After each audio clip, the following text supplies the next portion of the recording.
Artuqrul Ghazi ma ahayn keliya dagaalyahan geesi ah, balse waxa uu ahaa maskaxdii ka dambaysay aasaaska boqortooyadii ugu saamaynta badnayd ee Muslimiinta. Soo dhowaada saaxiibayaal, aniga waxaan ahay Abshir Casaawe, halkanna waa Casaawe Media. Maanta waxaynu ka hadli doonnaa taariikhda Artuqrul Ghazi.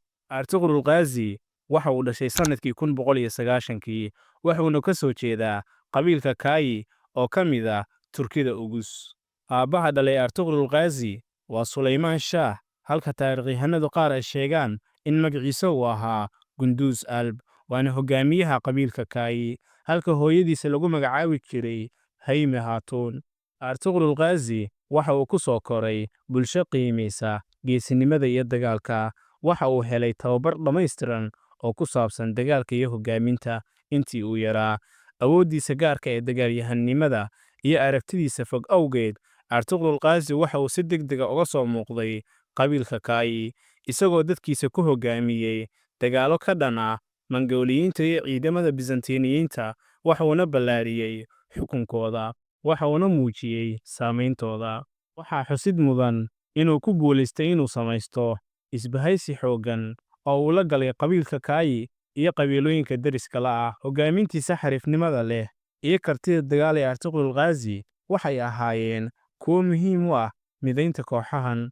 Qarnigii 13aad, dunida Islaamka waxaa soo food saaray caqabado waaweyn. Boqortooyada xoogga badan ee Mongooliska waxay ballaarinaysay xukunkeeda, waxayna weerar ku qaaday boqortooyooyinkii ugu waaweynaa ee xilligaas. Ayadoo lagu jiro foodadaas, qabiilka Kaayi oo lagu yaqaanay xirfadooda dagaal waxay bilaabeen hijro ku wajahan Iiraan, Suuriya iyo Masar. Kaayiyiinta horeyba waxay uga soo hijroodeen dhulkoodii hooyo ee Khuraasaan sabab la xiriirta khataraha oo sii kordhayey. Artuqrul Ghazi waxa uu la kulmay wakhti adag markii walaaladiis waaweyn ay doorteen waddo kale oo nabadeed, laakiin Artuqrul Ghazi oo dhiirigelinaysa ruuxdiisa xooggan waxa uu lahaa aragti ah inuu degmo ka helo meel u dhow xuduudda Byzantine. Kadibna waxa uu bilaabay safarkiisii isagoo taageero ka helaya walaalkiis Dundaar iyo xubnaha kale ee qabiilka.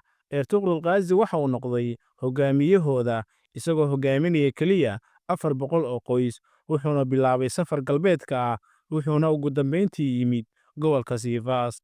Tani waxay calaamad u ahayd bilowga cutub cusub oon caadi ahayn oo ku saabsan nolosha Artuqrul Ghazi, maadaama si geesinimo leh uu u wajahay dhibaatooyinka. Sannadkii 1230kii, Artuqrul Ghazi iyo saaxiibadiis waxay ku dhex jireen dagaal xooggan oo u dhexeeya laba ciidan oo iska soo horjeeda.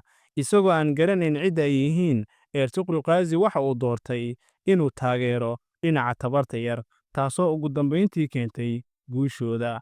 Taariikhayahanadu qaar waxa ay sheegaan in ciidanka dhibaataysani uu ahaa boqortooyadii Byzantine ama Mongooliska, laakiin ciidankaasi waxa uu ahaa ciidankii Suldaan Calaawudiin Keykubat ee boqortooyadii Salaajaqada Room. Suldaan Calaawudiin Keykubat waxa uu ku qancay geesinimada Artuqrul Ghazi iyo xirfadiisa ciidannimo. Suldaan Calaawudiin Keykubat waxa uu Artuqrul Ghazi uu siiyey gobolka Karasadag si uu u ilaaliyo xuduudaha Byzantine.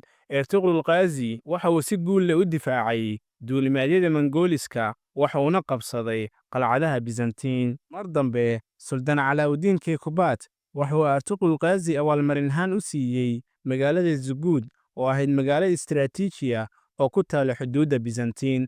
Artuqrul Ghazi waxa uu qabsaday Zuguud iyo dhulalka ku hareeraysnaa, waxaana markii dambe ay noqon doontaa caasimadda boqortooyada Cusmaaniyiinta ee hoos timaadda wiilkiisa Cusmaan. Hogaaminta Artuqrul Ghazi waxay ahayd hogaamin nabdoon oo diblomaasiyadeed, wuxuuna xiriir wanaagsan la lahaa guddoomiyaasha Byzantine, wuxuuna kala gorgortami jiray lacagaha canshuurta ee boqortooyada Seljuq. Waxqabadkiisa siyaasadeed iyo ballanqaadkiisa waxay abuureen xasilooni iyo amni, isagoo kasbaday ixtiraamka Muslimiinta iyo Masiixiyiintaba. Intii xilka uu hayay Suldaan Calaawudiin Keykubat, Artuqrul Ghazi waxa uu noqday xulafada la ammaani kara ee boqortooyada Salaajaqada. Kadib markii uu dhintay Suldaan Calaawudiin Keykubat ee uu xilka la wareegay wiilkiisii Keykafuus, waxa uu si geesinimo leh isaga caabiyey duulimaadyadii Mongooliska iyo Byzantiniyiinta. Si kastaba ha ahaatee, Keykafuus waxa uu noqon doonaa suldaankii ugu dambeeyey ee saameyn ku leh boqortooyada Salaajiqada, maadaama Mongooliska ay la wareegeen gacan ku haynta 1258. Mongooliska waxay burburiyeen Baghdad oo ahayd caasimaddii khilaafada Cabbaasiyiinta, waxaana gacanta loo geliyey mustaqbalkii boqortooyada Salaajiqada si looga fogaado natiijo la mid ah middaas. Hogaamiyaasha Salaajiqada waxay doorteen inay bixiyaan canshuuro badan oo ay siinayaan Mongooliska, iyagoo asal ahaan noqday dowlad madax bannaan. Madax bannaanidoodana waa la xadiday, iyagoo go'aanadooda ay u baahan yihiin oggolaanshaha Mongooliska. Habkani waxay calaamad u ahayd burburkii boqortooyadii Salaajiqada. Xilliyadan adag, Ertugrul Ghazi waxa uu ku sugnaa Zuguud, isagoo markhaati ka ahaa cadaadiska Mongooliska ee dhulkiisa. Isagoo wajahaya dhibaatooyinkan, ayuu si geesinimo leh ugu dhawaaqay in xitaa haddii adduunka oo dhan uu ka soo horjeesto, in aanu taageeri doonin dulmiga. Hadalladan adag waxay ka tarjumayaan ballanqaadkiisa aan leexadka lahayn ee cadaaladda ah iyo diidmadiisa ah inuu u hoggaansamo xukun aan cadaalad ahayn. Ertugrul Ghazi waxa uu qaatay go'aan ah inuu iska caabiyo canshuurta Mongooliyiinta, uuna Zuguud ka dhisto dowlad u gaar ah oo madax bannaan. Ficilkan waxa uu qaabayn doonaa dariiqii taariikhda, isagoo ka dhigaya goob ay ka soo ifbaxdo boqortooyadii Cusmaaniyiinta.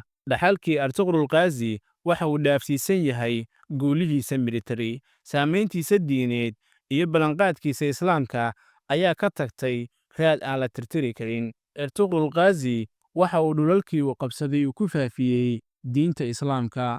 Ertugrul Ghazi oo ahaa hogaamiye la qadariyo iyo dagaalyahan, waxa uu geeriyooday 1280kii isagoo jira 90 sano. Waxaan rajaynayaa inaad ka heshay safarkan taariikheed ee quruxda badan. Fadlan nala wadaag fikirkaaga. Haddii aad channel-ka cusub tahayna subscribe saar. Haddii aad horey noogu xirnaydna muuqaalka like dheh, siina share garee. Mahadsanid.